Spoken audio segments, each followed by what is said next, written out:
ഇന്ന് ഞാനും അക്കുവും കൂടെ ഉള്ള കറക്കമാണ്. അക്കു ഇങ്ങനെ ഇരിക്കണം എന്താ കാരണം അക്കുവിനെ നന്നായിട്ട് പോസ്റ്റാക്കി ഇന്ന്. അപ്പം അതിൻ്റെ ഒരു കെറുവിപ്പിലാണ് അങ്ങനെ ഇരിക്കുന്നത്. ചടഞ്ഞ് കുത്തിയൊക്കെ ഇരിക്കുകയാണ്. സോ അതൊന്ന് ഓണാക്കാൻ വേണ്ടിയിട്ട് ഞങ്ങൾ നേരെ ഒരു കോഫിയൊക്കെ കുടിക്കാൻ വേണ്ടിയിട്ട് പോയി. അതിലും പുള്ളിക്കാരൻ ഓണല്ല. നല്ല രീതിക്ക് മൂഡ് ഓഫ് ആയിട്ടിരിക്കുകയാണ്. രാവിലെ ഒരു ഉച്ചവരെ ഒരു ഉച്ചയ്ക്ക് ശേഷം വരെയൊക്കെ ചുമ്മാ ഇങ്ങനെ ഇരിക്കുന്നത് ബുദ്ധിമുട്ടാണ്. പിന്നെ ഞങ്ങളൊരു ക്യാപ്പിച്ചീനോയൊക്കെ കുടിച്ചുകൊണ്ട് ഞങ്ങൾ നേരെ കോവളത്തോട്ട് പോയി ഗൈസ്.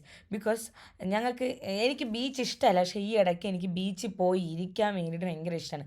ഇതേ കണക്ക് വൈകിട്ട് സമയത്ത് ചെന്നിരുന്ന് നോക്കിയിരിക്കാൻ ഭയങ്കര ഇഷ്ടമാണ്. അത് കഴിഞ്ഞ് അവിടെ നിന്നൊരു ഫുഡ് കഴിക്കാനും ഭയങ്കര ഇഷ്ടമാണ്. പുട്ടും മീൻകറിയും കഴിക്കാനും പിന്നെ എന്തെങ്കിലും കണവ ഫ്രൈ ഒക്കെ കഴിക്കാൻ ഭയങ്കര ഇഷ്ടമാണ്. അവന് മീൻ ഇഷ്ടമല്ല, പക്ഷെ എന്നാലും എൻ്റെ കൂടെ സൈഡിലൊക്കെ വന്നിരുന്ന് അപ്പവും പൊറോട്ടയൊക്കെ കഴിക്കും. സോ ഇതാണ് ഇന്നത്തെ ഒരു എൻജോയ്മെൻ്റ് എന്ന് പറയുന്നത്. So guys, bye.